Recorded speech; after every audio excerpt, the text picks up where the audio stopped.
News 81, बात वही जो सच हो। जो शेतकरी म्हणत आहे, काँग्रेसचा शेतकरी म्हणत आहे 5,000, त्या शेतकऱ्यांना विचारा, त्याचे अकाउंट चेक करा। मग का बरं मग तुम्ही 6,000 रुपये मोदीचे येते ते सरेंडर काऊन नाही करत? मग कशाला घेता? आम्हाला भीक नाही पाहिजे। तुमच्या अकाउंटला 6,000 रुपये महाराष्ट्र गव्हर्नमेंटचे पण येते, केंद्र सरकारचे पण ते घेता, सगळंच घेता, आणि वरतून तुम्ही म्हणता गव्हर्नमेंट पैसे 6,000 रुपये मध्ये आम्हाला काय येऊन राहिलं काय? मग घ्यायला नाही पाहिजे, सरेंडर करून द्यायला पाहिजे। मग सर ते 6,000 रुपये जे मिळतं ते मग कशाला घेता, कशाला दूध देता? खायचं पण आणि कोण मी खाल्लं पण नाही म्हणायचं। मोदी हटाव देश बचाव गॅरंटी आता स्वतः मोदी भक्तांनाच नाही राहिले। मोदी भक्त आज फिरकून राहिले आहे। मोदीची जशी मोदी लाट होती या 10 वर्षामध्ये, आता या कंडिशन मध्ये अँटी मोदी लाट झालेली आहे। काही नाही, मोदी साहेबांनी सांगितलं आम्हाला पकोडे विका, वार्षिक 2 करोड नोकऱ्या देणार होते, गेले 10 वर्ष झाले 20 करोड नोकऱ्यांचा भार मोदी साहेबांवरती आहे असं मला असं वाटतं। का काल वृत्तपत्रांमध्ये बातमी वाचली, 100 जवानांनी एकदम आत्महत्या केली, चौकशी आणि ती उघडकीस आले, स्वर्गात चपराशाची एक जागा होती खाली। अशी परिस्थिती या युवकाची या देशात मोदी सरकारनं करून टाकली आहे। भाव द्या, कशाला शेतकरी आत्महत्या करतो? शेतकरी अजिबात आत्महत्या करणार नाही। खूप वादे केले आम्हाला 2014ला, खूप वादे केले। काले धन की बात करता हूं तो कलम रुक जाती है, काले धन की बात करता हूं तो कलम रुक जाती है, 15 लाख की बात करता हूं तो शाही सूख जाती है। हर वादा इनका जुमला निकला। अब तो ये भी शक है क्या साहब को चाय बनानी आती है? 400 पार नहीं, अब की बार भाजप सरकार तडी पार, एवढाच नारा आहे। आम्ही वायगाव तरोस्ता या ठिकाणी आलेलो आहोत आणि काही तरुण मंडळी, काही तरुण मुलं आपल्या या ठिकाणी दिसतात। दादा तुझं नाव काय? माझं नाव प्रसाद शिशिंद जांभूळकर राव, इयत्ता 12वीचा विद्यार्थी आणि ईश्वर शाळेमध्ये शिकतो। तू आता 18 वर्षाचा झाला का? यावेळेस तुझं मतदानामध्ये नाव आहे? हा, आता 18 वर्ष झालेलं आहे, जस्ट कार्ड काढणार। आता मला तू सांग, तुला काय वाटते हे जी निवडणूक होते आहे, तुला काय वाटते या भारताच्या निवडणुकीच्या संदर्भात? खऱ्या अर्थाने प्रश्न उचलला तर जीएसटीचा प्रश्न उचलावा लागेल सर। लोक जे आहे ते लोकशाहीचा विषय जर मांडायला गेला आपण, तर लोकशाही म्हणजे काय, पहिला प्रश्न हा आहे। तर लोकशाही म्हणजे लोकांनी लोकांकरिता केलेले शासन म्हणजे लोकशाही होय। तर माझा प्रश्न एक असा पडतो की कोणत्या लोकांनी कोणत्या लोकांकरिता आणि कोणत्या लोकांसाठी केलेले शासन म्हणजे लोकशाही आहे। आणि जीएसटीचा जर प्रश्न उचलला तर हिऱ्याची किंमत हे 1.5% वर जीएसटी लागते त्याला। आमच्या शालेय शिक्षणावर पेन्सिल, फोटोरबर, इरेझर, इतर काही शालेय गोष्टी जे आहे त्याच्यावर 12.5% हा जीएसटी लागतेला। आम्ही आता शेतकऱ्यांची मुलं आहोत, कसे बुक परचेस करू, कसे पेन्सिल परचेस करू, हा मुद्दा एक खरा मुद्दा आहे। म्हणजे तुझं मत आहे का जे शैक्षणिक जे साहित्य आहे याच्यावर जीएसटी मोठ्या प्रमाणात आहे आणि हिऱ्यावर कमी आहे? हा, माझा हाच प्रश्न आहे की मोठ्या मोठ्या गोष्टीवर जीएसटी हे कमी % आहे। शालेय जर शिक्षणाची गोष्ट केली तर जे आमचे युवा पिढी आहे, जे श्रोते आहे आणि त्यांच्या शिक्षणाच्या वस्तूवर महागाई वाढलेली आहे, ही जीएसटी वाढलेली आहे। एक तरुण इथे दिसतात आहे, आपलं नाव? मी उमेश सुरकार, कुठे असतं? तळेगाव टालाटुले। तळेगाव टालाटोले आपल्या याच्या बाजूला, त्याच्या बाजूला इथनं 10 किलोमीटर अंतरावरती आहे। सध्याचं जे वातावरण आहे, एकूणच निवडणुकीचं वातावरण आहे, तुमच्यासारख्या तरुणाच्या मनात काय प्रश्न आहे?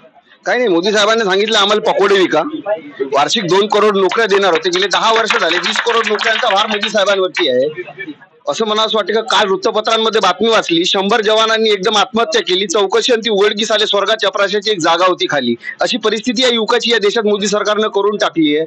आता तुम्ही थोड्या वेळा अगोदर म्हटलं होतं की 400 पार, लहू में भीगी हुई आस्तीन जीत गई, सारे हार गए, ईवीएम जीत गई, अशी परिस्थिती या देशाची या सरकारनं करून टाकली। कुठलाही मुद्दा घ्या, शेतकरी घ्या, महिला घ्या, युवक घ्या, प्रत्येक मुद्द्यावरती, बेरोजगारी असो, महागाई असो, प्रत्येक मुद्द्यावरती हे सरकार अपयशी ठरलेलं आहे। सांगायचं तात्पर्य हेच, गेल्या काही दिवसा अगोदर मणिपूरमध्ये महिलांवरती अत्याचार झाला। या देशाच्या ऑलिम्पिक विजेत्या महिलांना याच बीजेपीच्या खासदारच्या विरोधामध्ये आपले पदक मोदी सरकारकडे जमा करावं लागले, की रस्त्यावर उतराव्या लागल्या। त्या महिलांवरती या देशांमध्ये अन्याय आणि अत्याचार होत आहेत। तितकंच नाही तर या जिल्ह्यामध्ये जे खासदारच्या निवडणुकीसाठी उभे आहेत त्यांच्याच घरातील महिला पत्रकार परिषद घेऊन त्यांच्यावरती आरोप करते। म्हणजे वस्तुस्थिती जनतेसमोर आहे, जनतेने काय स्वीकारायचं आणि काय नकारायचं जनतेने ठरवायचं आहे। महिला सक्षमीकरणाचा नारा घेते हे सरकार, पण महिलांवरती या देशांमध्ये अन्याय आणि अत्याचार होते। नारी प्रीत में राधा बने, गृहस्थी में जानकी, काली बनकर शिष्य काटे जब बात व सन्मान की। आज महिलांच्या सन्मानाची परिस्थिती या ठिकाणी निर्माण झालेली आहे। काय कोणता मुद्दा घ्या तुम्ही? सरकारी आम्हाला 2 करोड दरवर्षी नोकऱ्या देणार होतो, कुठे आहेत सरकारच्या नोकऱ्या? महागाई एवढी वाढली, 2014 मध्ये सिलेंडरचे भाव, पेट्रोलचे भाव, डिझेलचे भाव काय होते? इव्हन मी एका शेतकऱ्याचा पुत्र आहे, डीएपीचे भाव काय होते, खताचे भाव काय होते? 2014 मध्ये सोयाबीनचा भाव 4,000 होता, आज 2024 मध्ये सोयाबीनचा भाव 4,000 आहे. 2004 मध्ये सोयाबीन कापसाचे भाव 6-7 हजार होते. आजही तेवढेच आहे. म्हणजे एकीकडे महागाई वाढली आणि आम्हाला सांगितलं होतं की शेतकऱ्याचं उत्पन्न दुप्पट करा, तुम्ही शेतकरी लंबा केलाय. उडून गेले लाईट आणि राहिला फक्त खंबा, अशी परिस्थिती आहे. पण गावागावामध्ये हायमॅक्स लावले एवढे मोठे.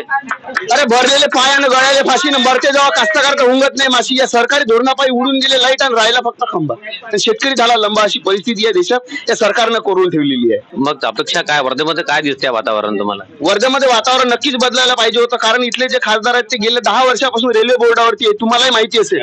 पण गेल्या 10 वर्षापासून वर्धेतील बजाज चौकाचा पुलाचा प्रश्न असो, रेल्वे पुलाचा की सिंधी रेल्वेचा प्रश्न असो, सर्व प्रश्न प्रलंबित आहे. मग खासदार नेमके करतात तरी काय? आणि राहिला प्रश्न गॅरंटीचा, Modi guarantee Modi guarantee Modi guarantee. तर कुठली गॅरंटी तुम्ही या देशातल्या युवकाला दिली आहे? कुठली गॅरंटी पूर्ण केलेली आहे? कुठली गॅरंटी तुम्ही स्त्रिया दिली? अर्धी तिकीट देणं म्हणजे काही स्त्रिया सक्षमीकरण आहे का? अरे तुम्ही सिलेंडरचे भाव अर्धे करा, खताचा खर्च कमी करा, रासायनिक कीटकनाशकाचा खर्च कमी करा, शेतकऱ्याच्या उत्पन्नावर तुम्ही भाव द्या. कशाला शेतकरी आत्महत्या करतो? शेतकरी अजिबात आत्महत्या करणार नाही. खूप वादे केले आम्हाला 2014ला, खूप वादे केले. काले धन की बात करता हूं तो कलम रुक जाती है. काले धन की बात करता हूं तो कलम रुक जाती है. 15 लाख की बात करता हूं तो शाही सूख जाती है. हर वादा इनका जुमला निकला. अब तो ये भी शक है क्या साहब को चाय बनानी आती है? अरे काय परिस्थिती करून ठेवली आहे देशाची तुम्ही? काय परिस्थिती केली आहे देशाची तुम्ही? 400 पार नाही, अब की बार भाजप सरकार तडीपार, एवढाच नारा आहे. सही बात आहे. मी हे द्वेषानं बोलत नाही, ते या देशातल्या युवकांची परिस्थिती मांडतोय, पोटतिडकीनं बोलतोय. शेतकऱ्याचा प्रश्न भूमिपुत्र म्हणून तुमच्या समोर मांडतोय. महिलांवर झालेल्या अन्याय अत्याचाराला वाचा फोडा याच्यासाठी मानतो. अरे हिरवे गार आता रानं राहिले नाही, झाडाचं आता एकही पानं राहिले नाही, सारेच झाले मग्न रामामध्ये. इथे शेतकऱ्याचं आता इथे स्थान राहिले नाही, अशी देशाची या परिस्थिती आज करून ठेवली. कवी आहात का तुम्ही? हो, मी कवी आहे. छान आहे. प्रत्येक गोष्टीला शेरोशायरी आणि कवीच्या माध्यमातून. काय नाव म्हटलं तुमचं? उमेश सुरकार. उमेशजी, तुम्ही शेरोशायरी आणि कविता खूप छान करता, परंतु तुम्ही म्हणता की हे आपण या सरकारने सर्वसामान्य जनतेला, या देशातल्या 80 कोटी जनतेला 5 वर्षासाठी धान्य मोफत दिलं, 6,000 रुपये मिळते. तुम्ही म्हणता काम 80 कोटी जनतेला धान्य देणे म्हणजे देशाचा विकास आहे. उलट हे तर आर्थिक गरिबी आहे देशाची, हा देशाचा विकास नाही. आणि तुम्ही म्हणता की 6,000 रुपये देता, 6,000 रुपये देता.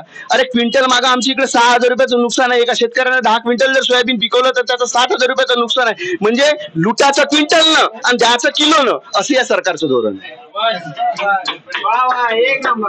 या ठिकाणी काही सिनियर सिटीजन पण दिसतात आहे. आपण पाहिलं असेल का या ठिकाणी काही तरुणांनी आपली मतं मांडली. जे आता नवीन जे मतदान करणार आहेत त्यांच्या काही अपेक्षा होत्या.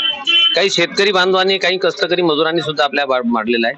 त्याचप्रमाणे या ठिकाणी मला काही सिनियर सिटीजन दिसतात आहे. दादा, आपलं नाव? सूर्यकांत देशमुख. सूर्यकांत देशमुख.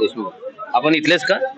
सध्या जे निवडणुकीचं वारं सुरू आहे देशामध्ये, अब की बार 400 पार आणि कालच संकल्प जाहीर केला. नाही, संकल्प सोडा. संकल्प काय 2014 पासून सरकारचा चालून राहिला.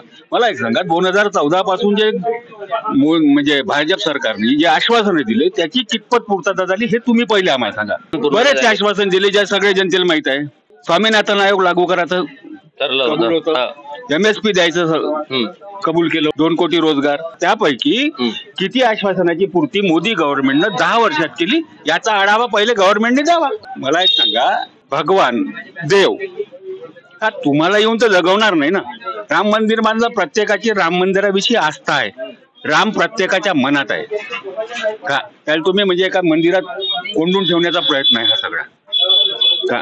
तुमची आस्था आहे, माझी आस्था आहे. तुम्हाला म्हणजे जिवंत नाही ठेवणार ना, त्याच्यासाठी कष्ट करायला लागेल, अन्नधान्य पिकवायला लागेल. तुम्ही ज्याला अन्नदाता म्हणता, आज त्याचे हाल काय आहे? तुम्ही 3 कायदे आणले, ते रद्द करायसाठी 700 किसान मेले. याला जबाबदार कोण? अर्थात मोदी सरकार, भारत सरकार. मोदी सरकार नाही म्हणणार मी, भारत सरकार. मोदी सरकारचीच तर गॅरंटी नाही, भारत सरकार. मोदी सरकार कसं? आता तर काल जो जाहीरनामा भाजपानं जाहीर केला, काल जाहीर, तुम्ही 10 वर्षातल्या आश्वासनाची किती पूर्तता केली हे सांगून नंतर तुम्ही तुमची गॅरंटी द्या. तर त्याने म्हटलं तर 370 आम्ही हटवण्याची पूर्तता न करता जर तुम्ही म्हणता का मोदी की गॅरंटी, हे कसं? जनतेला तर म्हणजे गॅरंटी वाटली पाहिजे ना, का मोदी बोलते ते खरं बोलते, मोदी बोलते ते करते. आज जनतेला असं वाटतं का मोदी बोलते ते नक्कीच करत नाही.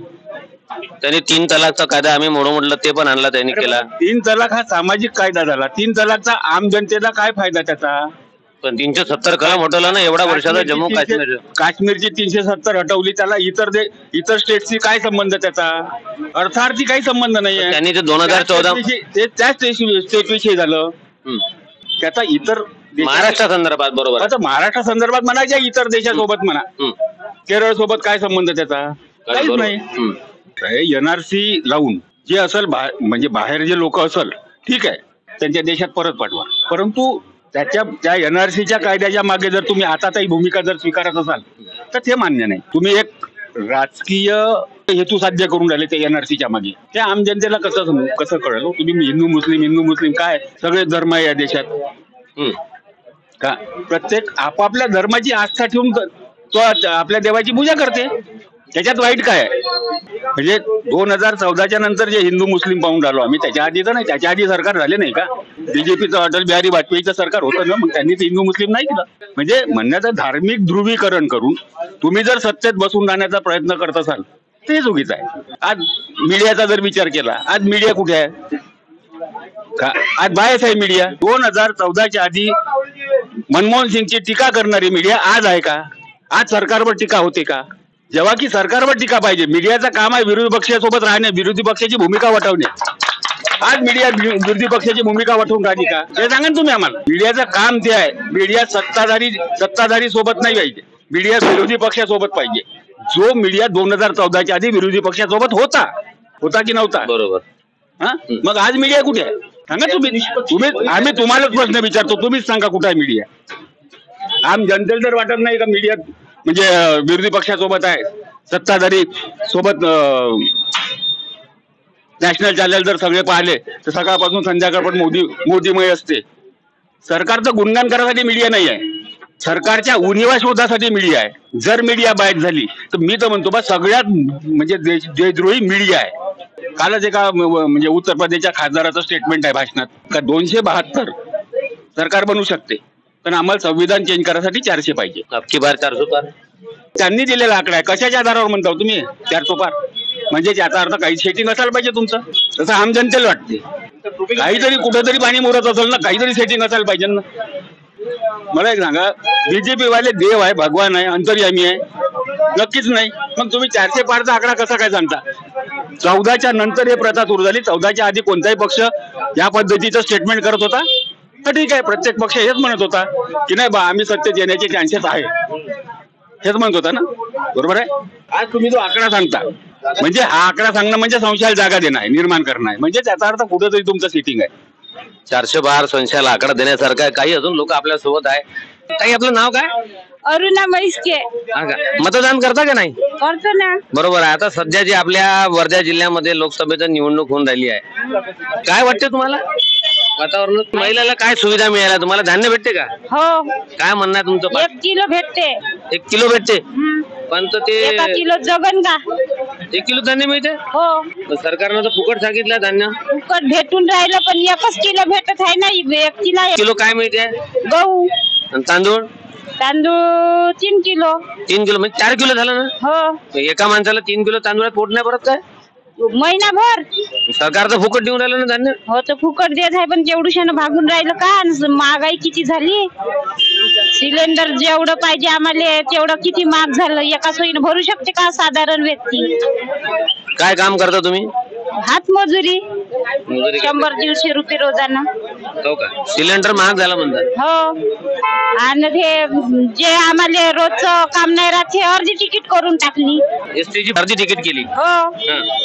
आणि जे रोजच्या वापरीले आहे ते माफ करून टाकलं. ते 6000 वर्षाला भेटते नव्हते कायचे? भेटूनच नाही राहिले. काहीच नाही. 40 रुपये सबसिडी जमा होऊन राहिली. कायची? हे सिलेंडरची 40 रुपये. हो. 1200 रुपये घेते. 40 रुपये सबसिडी करून राहिली. आता यावेळेस सरकारनं म्हटलं आहे का घरोघरी पाईपलाईन न गॅस भेटणार आहे. कशी पाईपलाईन? आमच्याकडं तर आलीच नाही बा. नाही येणार आहे यावेळेस. आता पाईपलाईन गॅस येणार आहे. मग ते 1200 रुपयाचे गॅस म्हणजे 1200 रुपयात वर्षभर. नाही गॅस जे तुम्हाला आता उज्ज्वला गॅस दिला की नाही? आम्हाला भेटलीच नाही. उज्ज्वला नाही भेटली. काही नाही. कनेक्शन माझ्या नावावर आहे तर उज्ज्वलाही नाही भेटली आम्हाला. कोण काहीच नाही.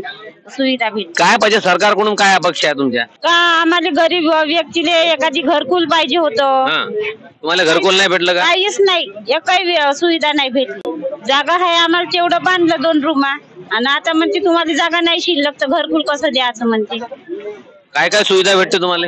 काहीच नाही भेटली आम्हाला, काहीच नाही भेटली. गप्पा कोण मारायचा यावेळेस? जे येईन त्याला मारून द्यायचा. जे येईन त्याला द्यायचा. येणार कसं माहित पडणार आहे कोण येणार आहे म्हणून? कोण येईन का आम्हाला का माहित. आपण तर मतदान तर करावं लागेल ना आपल्याला. करीन. मतदान करायचं, हो हो मतदानाला जायचं. हो. मतदान कोणाला करा, हो. पण मतदान करायचं. ते हक्कच आहे आमचा.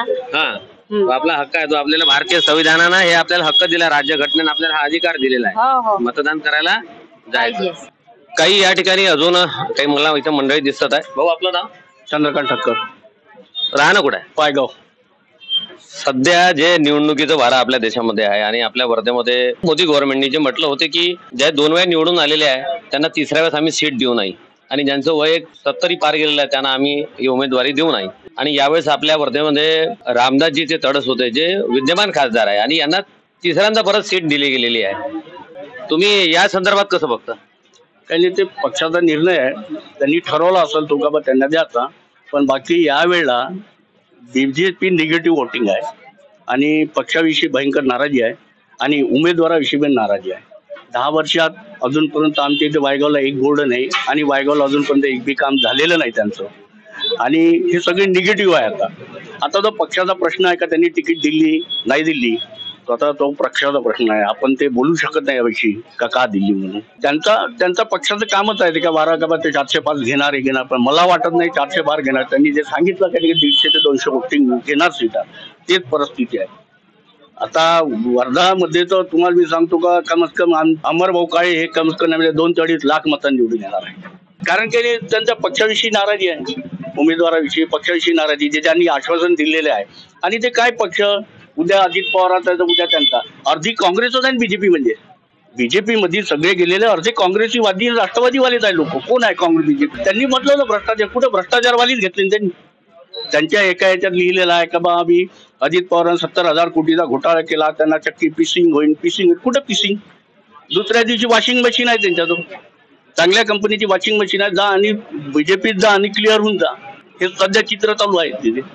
यावेळेस वातावरण बदल होईल असं म्हणणं आहे तुमचं? वातावरण बदललं, तुम्ही अजून पुन्हा सर्वे करून बदललेलं वातावरण बदलत नाही, बदलून गेलं आहे. शहरामध्ये पण वातावरण बदललेलं आहे. वायगावमध्ये आलेली वातावरण आहे. काँग्रेस आणि राष्ट्रवादीचं वातावरण पहिल्यापासून, आता पुन्हा त्याच्यात पुन्हा भर वाढेल. जेव्हा त्यांच्यावर विश्वास टाकून त्यांना 3ऱ्यांदा उमेदवारी दिली, काही तर त्याचा जनाधार असेल ना, काही तर सर्वे केला असेल त्या लोकांनी. सर्वे केला आहे, पण इथे बी या पक्षांनी सर्वे केला, त्यानंतर त्यांच्या विरोधात दिले सीट. तुमचं काय मत आहे भाऊ? मोदी हटाव देश बचाव, एकच नारा. काय नाव आपलं? आशिष शिंदे. गॅरंटी आता स्वतः मोदी भक्तांनाच नाही बाहेर आले. मोदी भक्त आज फिरकून राहिले आहे. मोदीची जशी मोदी लाट होती या 10 वर्षामध्ये, आता या कंडिशन मध्ये अँटी मोदी लाट झालेली आहे. तुम्ही स्वतःच पत्रकार आहे, पत्रकारांना आमच्यापेक्षा जास्त माहिती आहे. आम्ही ऍक्च्युली काँग्रेस यावं, पण आमची अशी इच्छा होती की काहीतरी बदल व्हावा. आता जसंही म्हणतात की भ्रष्टाचार आहे, भ्रष्टाचार केला, भ्रष्टाचार आळा बसावा म्हणून काही आमच्याही लोकांनी मोदी साहेबांना मतदान केलं, सपोर्ट केला. पण आता आम्हाला असं वाटतं की आमचे ते जुने दिनच बरे होते, अच्छे दिन आम्हाला नको आहे. आपल्याला भाव काढून 5,000, 6,000, 7,000 या काढून मजुरी किती आहे माणसाची, बाईची किती मजुरी आहे? बाईची किती आहे? 200 रुपये रोज. माणसाचा किती आहे? माणसाचा 400 झाला म्हणते. का परवडते तुम्हाला? बाई किती मन कापूस असते आणि भाव कापसाले, कापसाला भाव किती पाहिजे? किती आहे कापसाला भाव? किती पाहिजे? 7,000 आहे कापसाला भाव. सोयाबीनचा भाव? सोयाबीन का आहे 4 न 5,000 रुपये क्विंटल भाव. आणि खाताच्या थैल्या किती? सोयाबीनच्या थैल्या 2,500 रुपये थैली. खाताची थैली 2200, 2300, 1800, 2000. नाही बरोबर. तुमच्या मागणी काय मग सरकारकडून? अरे मागणी, अरे बाबा तुम्ही मागणी दिली पाहिजे ना. आतापर्यंत तुम्ही कापसामध्ये दाबले, आता भाव पाहिजे. आता नाही त्या कुठं भाव आहे का जी? अरे कोणाकोणा 3 एकरात 2 क्विंटल कापूस झाला का? आज आम्ही 3 एकरात कापूस, माझ्या 4.5 क्विंटल कापूस झाला. 2 दिवस बाहेर आता कापूस येचला तर 800 रुपये मजुरी दिली. आणि कापूस किती भरला आता या 25 किलो. मग आता सांगा ना. सरकार तर म्हणे आम्ही जेव्हा 14 मध्ये सरकार निवडणुकीला आलं होतं आम्ही शेतकऱ्याच्या मालाला दुप्पट भाव देऊ म्हणे. काही खरं नाही बाबा, काही खरं नाही. निवडून येतपर्यंत कोणी तसेच म्हणते. आज मी सांगतो तुम्हाला, बोलून राहिलो मी. उन्हात आम्ही तपतो कायसाठी अंधारा इकारात. थोडस बिल ठकला का गट्टा, नाही तर लाईन कट करते. दारूचा तुम्ही कंट्रोल करा. गावोगावी 4 ठिकाणी 5 ठिकाणी दारू आहे. आज थोडशा दूर जाते, पोलीस आले नेते सोडून देते. असे पुट्टे लहान पुट्टे दारू देते. वर्धा जिल्ह्यात दारूबंदी आहे ना. तुम्ही या ना गावात, चौकशी करा ना. काही बायाची धूळदाणी ठेवत नाही, अन्न भेटत नाही खायला. थोडशा दूर गेलं, धरलं का नेलं का, पैसे भरले का झालं. पोलीस ठाण्यात पैसे दिले, पोलिसाकडून पैसे आहे. माझं नाव अनिल अवतारी. सगळ्यात महत्वाचा प्रश्न म्हणजे आमचे जे युवा शिक्षित जो वर्ग आहे, युवक आहेत, या युवकांना रोजगार मिळत नाहीये. आमची खासदार साहेबांकडून अशी अपेक्षा होती की 10 वर्षे खासदार साहेब हे जनतेचे प्रतिनिधी म्हणून होते आणि या जनतेचे प्रतिनिधी असताना आपले जे युवा बेरोजगार आहेत, या युवा बेरोजगारांना रोजगाराची संधी उपलब्ध करून द्यावी. या शिक्षणाच्या माध्यमातून आता आजचं शिक्षण हे कसं झालेलं आहे, व्यावसायिक झालेलं आहे. कमीत कमी त्यांना रोजगाराची संधी उपलब्ध होईल. आपल्या वर्धा जिल्ह्यामध्ये कारखाने आहेत, परंतु त्या कारखान्यांना आपल्या स्थानिक जे युवक आहेत त्या युवकांना संधी उपलब्ध नाही आहेत. जे आहेत ते परप्रांतीय आहेत आणि आमचे स्थानिक युवक या गेले असताना त्यांना त्या रोजगाराची संधी सुद्धा उपलब्ध होत नाहीयेत. तर आमची खासदार साहेबांना अशी विनंती आहे की त्यांनी आमच्या या युवकांना सुद्धा या जे आपल्या वर्धा जिल्ह्यामध्ये जे काही आपले कारखाने आहेत, उद्योगधंदे आहेत, त्या उद्योगधंद्यामध्ये आमच्या यासारख्या युवकांना सामावून घ्यावं. दुसरी गोष्ट आहे शेतकऱ्यांची सगळ्यात भीषण समस्या की शेतकऱ्यांना 2014 मध्ये आपण बघितलंय की मोदी सरकारनं आपल्याला आश्वासन दिली होती की आम्ही आमच्या सर्वसामान्य लोकांसाठी अच्छे दिन आणणार आहोत. परंतु ती अच्छे दिन आम्हाला 2024 येत चाललेले आहेत आणि 2024 मध्ये आम्हाला अच्छे दिनाची आम्हाला जी अपेक्षा करत होतो ते अपेक्षाची पूर्तता सुद्धा आम्हाला होताना दिसत नाहीये. की सगळ्यात महत्वाचं म्हणजे 2014 मध्ये त्यांनी काही जे मीडिया आहेत त्या मीडियाच्या माध्यमातून त्यांनी आपला एक प्रोपेगंडा तयार केलेला आहे की लोकांच्या मनावर वारंवार एकच गोष्ट बिंबवल्यावर ती लोकांना खरी वाटते. तसंच काही आपले उद्योगपती, काही आपले मीडिया, काही आपल्या संस्था यांना हाताशी धरून एक प्रचारात्मक एक निगेटिव्ह वातावरण तयार करण्यात आलं होतं आणि याचा फायदा 2014 मध्ये या बीजेपी गव्हर्नमेंटला झाला होता.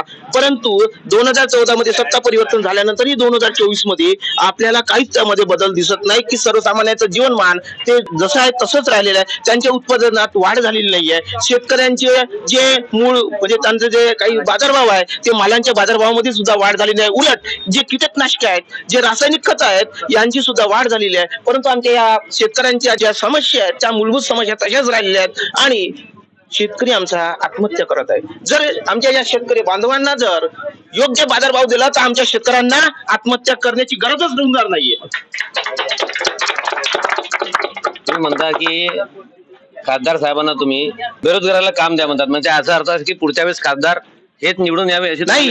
आता तुम्ही बघा, मी सुद्धा गावोगावी फिरत असतो आणि एक अहवाल मी तयार करत असतो, कारण का माझं सुद्धा माझं प्रायव्हेट कोचिंग क्लासेस असल्यामुळे मी माझं गावोगावी मला फिरावं लागतं आणि गावाच्या या पालक लोकांचा मी जेव्हा सर्वे घेतो किंवा रिव्ह्यू घेतो तेव्हा या सरकार विरुद्ध प्रचंड असंतोष आहे. हा आपल्याला असंतोष हा कसा आहे, सुप्त असंतोष आहे आणि हा सुप्त असंतोष हा ईव्हीएमच्या आधारे, वोटिंगच्या आधारे हा तुम्हाला निश्चित दिसू शकतो आणि म्हणूनच हे जर त्यांना टाळायचं असेल, मी काही कोणाचा विरोधक नाही किंवा मी कोणाचा समर्थक नाहीये, एक तटस्थ एक नागरिक म्हणून मी एक अशी विनंती करतो की हा जर नागरिकांचा सुप्त विरोध जर तुम्हाला टाळायचा असेल तर तुम्हाला निश्चितच विकास काम करावं लागेल, हे माझं म्हणणं आहे. वर्धा लोकसभा मतदारसंघामध्ये होत असलेल्या निवडणुकीसाठी न्यूज 81च्या माध्यमातून आज आम्ही आलेलो आहे वायगाव चौरस्ता, वर्धा जिल्हा या ठिकाणी.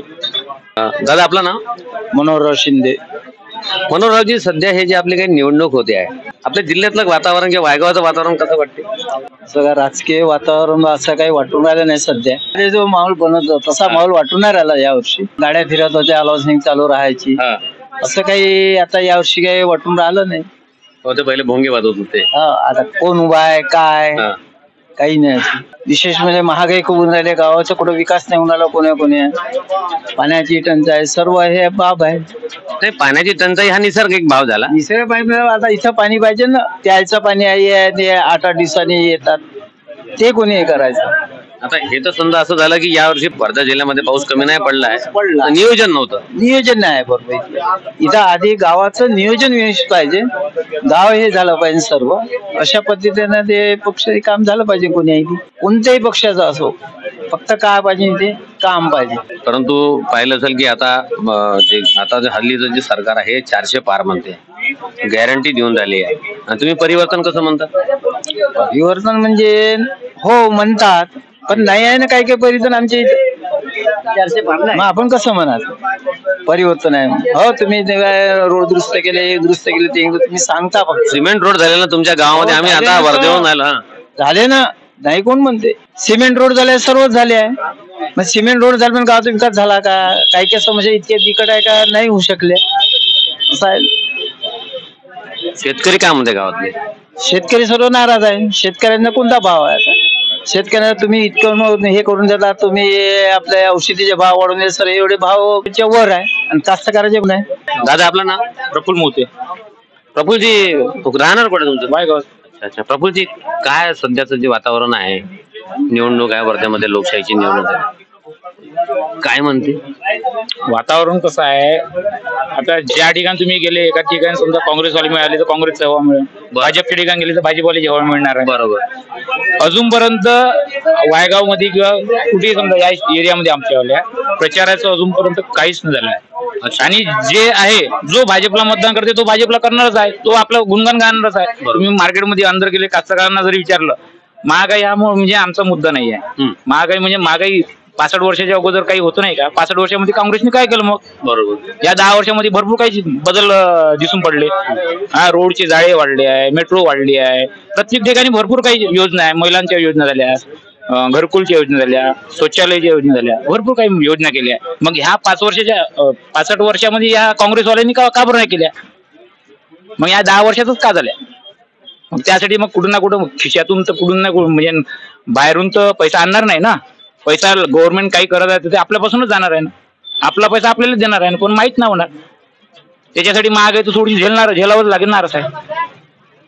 आणि उत्पन्न कमी झालं, निसर्ग थोडीच म्हणणार आहे का मोदीने सांगितलं पाऊस नको येऊ, मोदीने सांगितलं का पाऊस येईल वा, असं थोडी राहते.